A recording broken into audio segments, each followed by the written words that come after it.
ভারতের পশ্চিমবঙ্গ রাজ্যের হুগলি নদী তথা গঙ্গা নদীর তীরে অবস্থিত একটি ঐতিহাসিক ও বিখ্যাত শহর। এটি 1755 থেকে 1845 খ্রিস্টাব্দ পর্যন্ত ফ্রেডরিক্স নগর নামে ডেনিশদের অন্তর্গত ছিল।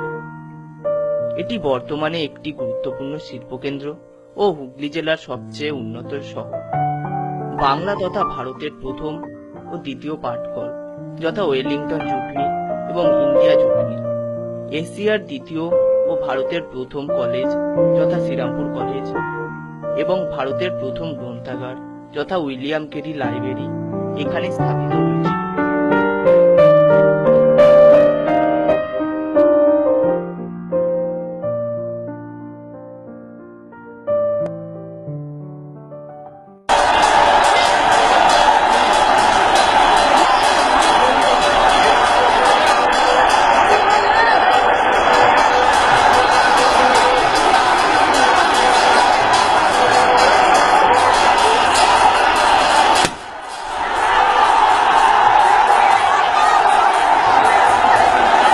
হিন্দুদের উৎসবগুলির মধ্যে রথযাত্রা উৎসব হলো অন্যতম। পুরীর রথযাত্রার পরে শ্রীরামপুর মাহেশের রথযাত্রা ভারতের দ্বিতীয় প্রাচীনতম এবং বাংলার প্রাচীনতম রথযাত্রা উৎসব। এই উৎসব 1396 খ্রিস্টাব্দ থেকে অনুষ্ঠিত হয়ে আসছে। শ্রীরামপুরে মাহেশের মূল জগন্নাথ মন্দির থেকে মাহেশ্বরী গুন্ডিচা মন্দির তথা মাসির বাড়ি অবধি জগন্নাথ, বলরাম ও সুভদ্রার এই বিশাল রথটি টেনে নিয়ে যাওয়া হয় এবং উল্টো রথের দিন আবার রথটিকে জগন্নাথ মন্দিরে ফিরিয়ে নিয়ে আসা হয়। বর্তমানে রথটি 50 ফুট দীর্ঘ এবং 12টি লোহার চাকা বিশিষ্ট। এছাড়া এতে 9টি চূড়া রয়েছে, যদিও কিছু বছর পূর্বে এতে 13টি চূড়া ছিল।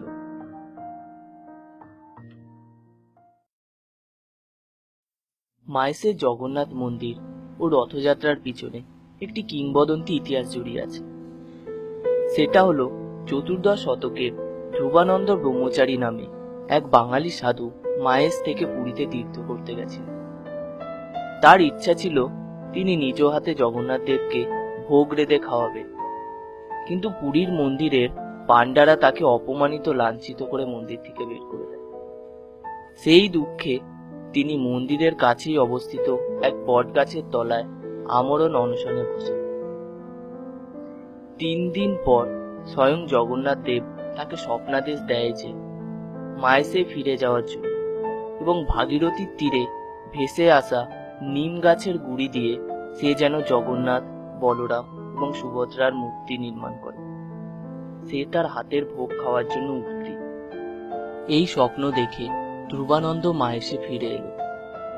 তারপর এক বর্ষার দিনে মাহেশ ঘাটে এক নিমকাঠ ভেসে এলো। তিনি জল থেকে সেই নিমকাঠ তুলে 3 দেবতার মূর্তি বানিয়ে মন্দির প্রতিষ্ঠা করলেন। পরবর্তীকালে 1755 খ্রিস্টাব্দে কলকাতার নয়নচাঁদ মল্লিক মাহেশে জগন্নাথ দেবের মন্দির তৈরি করেছিল, যা আজও রয়েছে। মাহেশের রথের মেলা বাংলা তথা পশ্চিমবঙ্গের অন্যতম ঐতিহ্য। রবি ঠাকুর থেকে বঙ্কিমচন্দ্র অনেকেরই কবিতা, গল্প, উপন্যাসগুলির মধ্যে এই মেলার উল্লেখ পাওয়া যায়। এছাড়া বহু বিখ্যাত মানুষের পদধূলি পড়েছে এই মেলাতে। সময়ের সাথে সাথে যেমন মেলার পরিধি হ্রাস পেয়েছে, তেমনই মানুষের চাহিদার ভিত্তিতে বহু রকমের দোকানের আবির্ভাব ঘটেছে এই মেলা। শ্রীরামপুর রাজবাড়ি বর্তমানে যা বাংলা চলচ্চিত্রের ভূতের ভবিষ্যতের বাড়ি বা জমিদার দর্পনারায়ণের বাড়ি নামেও পরিচিত, কিন্তু এই বাড়ির ইতিহাসের সঙ্গে চলচ্চিত্রে উল্লেখিত ঘটনার কোনো মিলই নেই। 1600 দশকের শুরুর দিকে কনৌজ সাম্রাজ্যের মহাপঞ্চব্রাহ্মণের এক বংশধরকে গৌড়ের রাজা বাংলায় স্থায়ীভাবে বসবাস করা ও জ্ঞান প্রচারের জন্য নিমন্ত্রণ করে। সেই নিমন্ত্রণের ভিত্তিতেই মহাপঞ্চব্রাহ্মণের এক বংশধর লক্ষণ চক্রবর্তী নবদ্বীপে এসে স্থায়ী বসবাস শুরু করে। 1656 খ্রিস্টাব্দে লক্ষণ চক্রবর্তী তড়ি ভিড়েছিল শ্রীরামপুরের চক্রবর্তী ঘাটে। সঙ্গে ছিলেন সন্তান সম্ভবা স্ত্রী।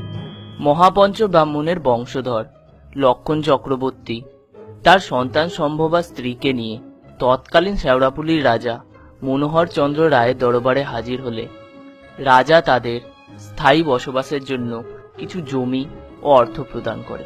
এছাড়া তাকে শ্রীরামপুরের জমিদার হিসাবে নিয়োজিত করা হয় এবং গোস্বামী উপাধিও দেওয়া হয়। লক্ষণ